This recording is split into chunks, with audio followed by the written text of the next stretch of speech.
Hello everyone, welcome back to the second lecture of biology classes on the channel of LSIS Educational Society। तो आज हम अपने biology के second lectures के साथ मौजूद हैं।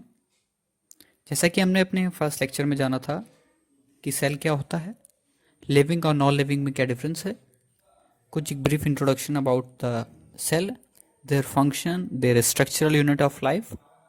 So now in today's lecture we will discuss about type of cells and their organelles. What are the composition of the cell? Organelles क्या हैं, उनका फंक्शन क्या है, उनकी वर्किंग क्या है और उनके बारे में कुछ ब्रीफ डिटेल।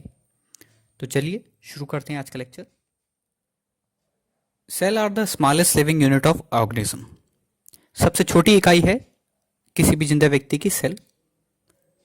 ये डिपेंड नहीं करता कि सेल किस टाइप का है, लेकिन हर एक टाइप का सेल एक मेम्ब्रेन के अंदर बाउंड होता है, जिसे हम सेल मेम्ब्रेन भी कहते हैं।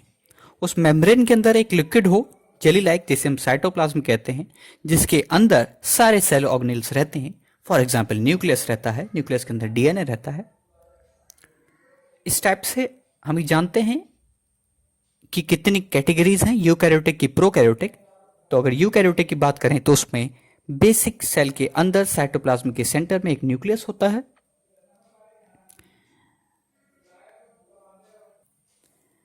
सेकंड कैटेगरी जो होती है वो प्रोकैरियोटिक सेल की होती है। प्रोकैरियोटिक सेल में न्यूक्लियस जो होता है वो खुला हुआ होता है, या ये कह सकते हैं न्यूक्लियस नहीं, जेनेटिक मटेरियल एकदम ओपन फॉर्म में प्रेजेंट होता है। जेनेटिक मटेरियल का यहाँ पे हम जो एक ऑप्शन है वो हम डीएनए या आरएनए मान सकते हैं। फॉर एग्जाम्पल के लिए आप बैक्टीरिया मान सकते हैं। अब बात करते हैं ऑर्गेनेल्स के बारे में। ऑर्गेनेल क्या है? लिटिल ऑर्गेन्स हैं, ऑर्गेन से बना हुआ ऑर्गेनेल। ये स्पेशलाइज पार्ट होते हैं जिनकी स्पेशलाइज जॉब्स होती हैं, जो परफॉर्म करते हैं सेल के अंदर। सबसे सेंटर में हमारे पास न्यूक्लियस मौजूद होता है, जिसे कंट्रोलर ऑफ सेल भी कहते हैं, जिसके अंदर आपको जेनेटिक मटेरियल मिल सकता है, डीएनए और आरएनए। नॉर्मल यूकैरियोटिक की केस में डीएनए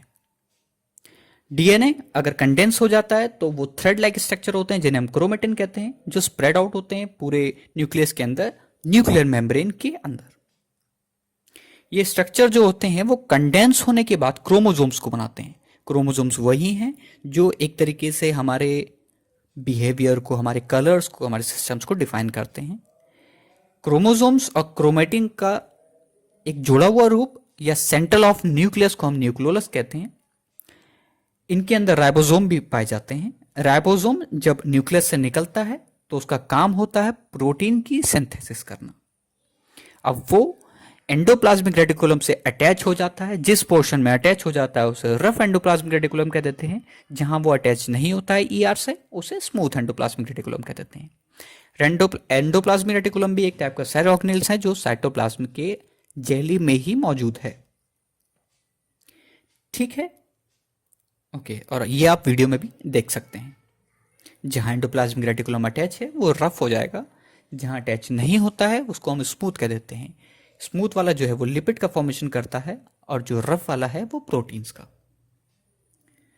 इसी टाइप से हमारे पास प्रोटीन्स भी मौजूद होते हैं जो कि उन राइबोसोम्स की मदद से बनते हैं।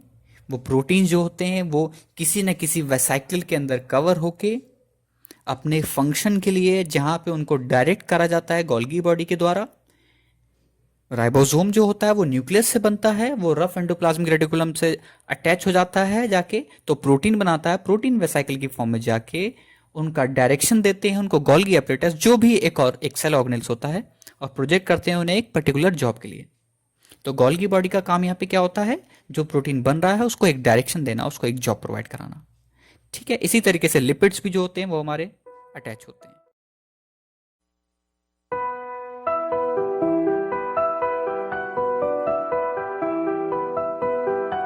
इसी तरीके से आप वीडियो में कार्बोहाइड्रेट्स को भी देख सकते हैं। ये भी एक शुगर मॉलिक्यूल्स हैं जो कि अटैच होते हैं हमारी मेम्ब्रेन से। आगे बढ़ते हैं और अब बात करते हैं वैक्यूल की। वैक्यूल जो है वो बेसिकली हमें एक प्लांट सेल के अंदर मिलता है, जो न्यूक्लियस को थोड़ा साइड कर देता है। ये एक सैक लाइक स्ट्रक्चर होता है, जिसे हम स्टोरेज हाउस भी कह सकते हैं सेल का, पर्टिकुलरली प्लांट सेल का। अब अगर एनिमल सेल की बात करें तो यहाँ पे ऐसे ही स्टोरेज हाउस या गार्बेज हाउस की काम होता है लाइसोसोम का, जो कि गार्बेज कलेक्टर होते हैं, ठीक है। और इसके अंदर हर टाइप की इम्प्योरिटी जो होती है या बचा हुआ जो होता है, जो मटेरियल होता है, वो उसके अंदर जाता है, जहाँ पे एक हेटेलिटिक एंजाइम होता है, वर्किंग कर देता है।